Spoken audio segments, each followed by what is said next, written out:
आज की इस मॉडर्न दुनिया में साइंस के अलावा कुछ नहीं है और कुछ चीज़ें हैं जो साइंस से बहुत ज़्यादा ही परे है, जिसके लिए हमको साइंस के आगे सोचना पड़ता है। वैसे तो अभी पूरा दुनिया में साइंस ने पूरा ढेरा जमा रखा है, मतलब जो है वो साइंस है। लोग यही मानते हैं कि साइंस के अलावा इस दुनिया में कुछ नहीं है। बट कुछ चीज़ें ऐसी होती है जो साइंस से बहुत आगे होती है, जो साइंस भी आज तक पता नहीं लगा पाई। और ऐसी ही एक चीज़ आपके लिए मैं लेके आया हूँ, जो कि है एक मिस्टीरियस जगह, वो भी ओशियंस में, जहाँ पे एयरप्लेन और शिप्स गायब हो जाते हैं। अब आप में से बहुत सारे लोग ये सोच रहे होंगे कि आज की वीडियो में हम बात करने वाले हैं बरमूडा ट्रायंगल की, बट ऐसा कुछ नहीं है। आज की वीडियो में हम ना तो बरमूडा ट्रायंगल की बात करने वाले हैं, आज की वीडियो में हम बात करने वाले हैं एक और ट्रायंगल जो कि बरमूडा ट्रायंगल जैसा ही है, और उसका नाम है ड्रैगन्स ट्रायंगल। तो बढ़ते हैं हमारी वीडियो की तरफ। तारीख थी 8 सितंबर 1980। डर्बीशायर नाम की एक जो जहाज़ था वो 15,000 टन आयरन के साथ बढ़ता चला जा रहा था। मतलब जो वो डर्बीशायर शिप था वो टाइटैनिक से दुगना था, और जो वो वर्ल्ड का सबसे रेप्यूटेड शिप कहा जाता था। उस समय जो ब्रिटेन था उसके पास ये सबसे बड़ा शिप था, और इसकी अगर बात करें तो ये सबसे ज़्यादा रेप्यूटेड था वर्ल्ड में, क्योंकि इसको जो एक्सपीरियंस वाले पब्लिक होती थी वो ज़्यादातर यूज़ करती थी, और ये शिप आज तक नहीं डूबा था। और उसके अगले दिन जो वो शिप था वो कुछ ऐसी जगह पे गया कि मतलब वहाँ से वो वापस आ ही नहीं पाया, और उस दिन के बाद उस शिप की ना तो कोई खबर मिली और ना ही उसका कुछ पता चला, और वो जगह जापान के पास जाके कहीं गुमा था वो शिप। अब आप सबको लग रहा होगा कि ये सब बरमूडा ट्रायंगल वाली कहानी है, पर बरमूडा ट्रायंगल अलग है और ये ड्रैगन्स ट्रायंगल बहुत ज़्यादा अलग है। और अगर देखा जाए तो कुल अभी तक 1000 से भी ज़्यादा जहाज़ और एयरप्लेन इसके अंदर घुस चुके हैं, और उनका अभी तक कोई पता नहीं है। और जो ये डर्बीशायर का केस हुआ था उसके बाद जापान ने सोचा कि हमारी तरफ ऐसा कुछ है क्या जिसके चक्कर में वो शिप अभी तक गायब है। तो जापान अपनी 1000 साइंटिस्ट के साथ, जो कि बहुत ज़्यादा एक्सपीरियंस रिसर्चर थे, उनके साथ वो उसी जगह पे गए। लेकिन वो गए तो सही सलामत थे, लेकिन आए ही नहीं। मतलब वो शिप भी गायब हो गई वहाँ पे से। और उसके बाद गवर्नमेंट ने सोच लिया कि वहाँ पे कोई शिप जाना खतरे से खाली नहीं है, तो उसके बाद गवर्नमेंट ने उसके आगे कोई शिप वहाँ भेजा ही नहीं। और जो ये ट्रायंगल है उसको डेविल सी भी कहा जाता है। आप कुछ विकिपीडिया पेजेस भी देख सकते हैं, आपकी स्क्रीन पे दिख रहे होंगे। और इसके बाद, इस केस के बाद, ये जो जगह थी उसको डेंजर जोन भी कहने लगे। और उसके बाद ना तो शिप जा रही थी वहाँ पे और ना ही उसकी रिसर्च हो पा रही थी। तो जो साइंटिस्ट थे उन्होंने सैटेलाइट्स और मैप की वजह से ये रिसर्च करनी शुरू करी, और उसके बाद ये पता चला कि जो बरमूडा ट्रायंगल है ये उसकी तरह ही सेम जहाज़ों और एयरप्लेन को खींच लेता है। इसके अंदर कुछ ऐसा फोर्स लगता है जिसके बाद मतलब कुछ ऐसा होता है कि जो चीज़ ऊपर आती है वो इसमें खींची चली जाती है। और अगर मैप के मुताबिक देखा जाए तो जो ये बरमूडा ट्रायंगल और ड्रैगन ट्रायंगल है वो दोनों एक ही लाइन पर है।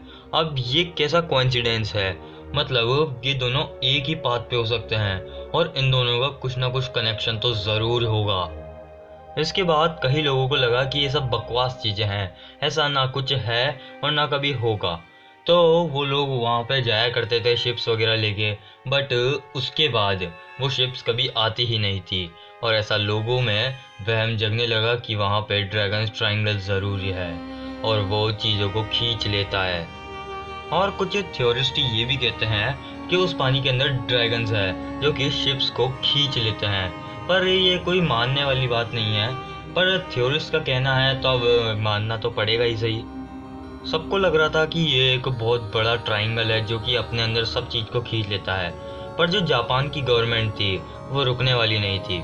उन्होंने 2 रिसर्चर्स को पानी के अंदर भेजा, और जो बरमूडा और जो ड्रैगन्स ट्रायंगल था उसके बॉर्डर पे उन्होंने रिसर्च करी। तो रिसर्च के बाद क्या मिला आप खुद देख सकते हैं।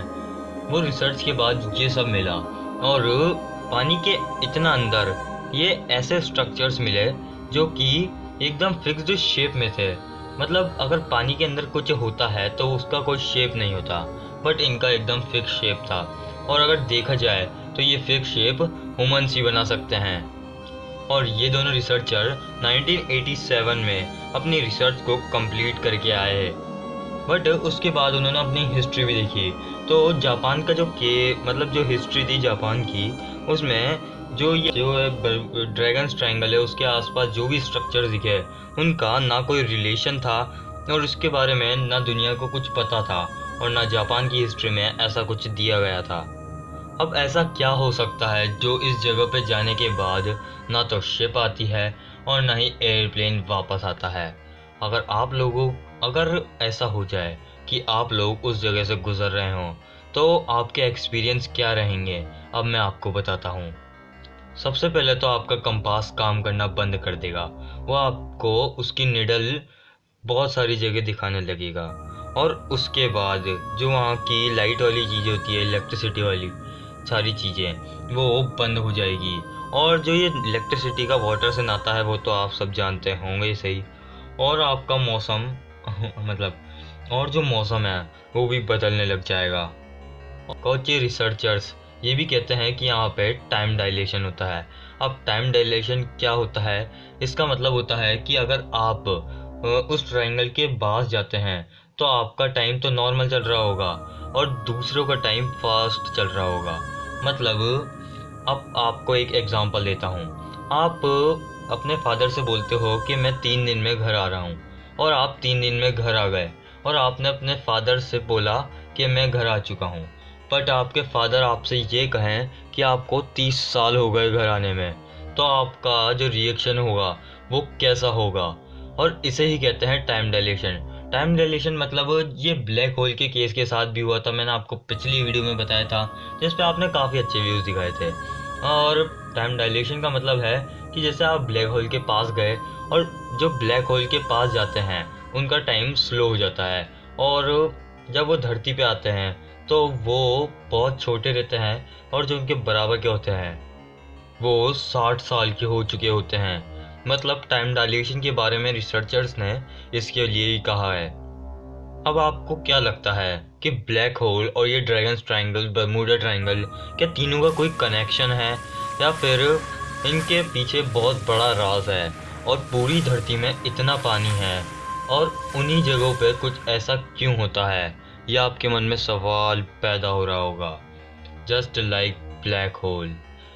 अगर गाइज मेरे को इसके आगे इसकी कोई अपडेट मिलेगी तो मैं आपको ज़रूर इन्फॉर्म कर दूंगा। बस आप हमारे चैनल को सब्सक्राइब कर दीजिए, इस वीडियो को लाइक कर दीजिए और शेयर कर दीजिए। मिलते हैं गाइज अगली वीडियो में।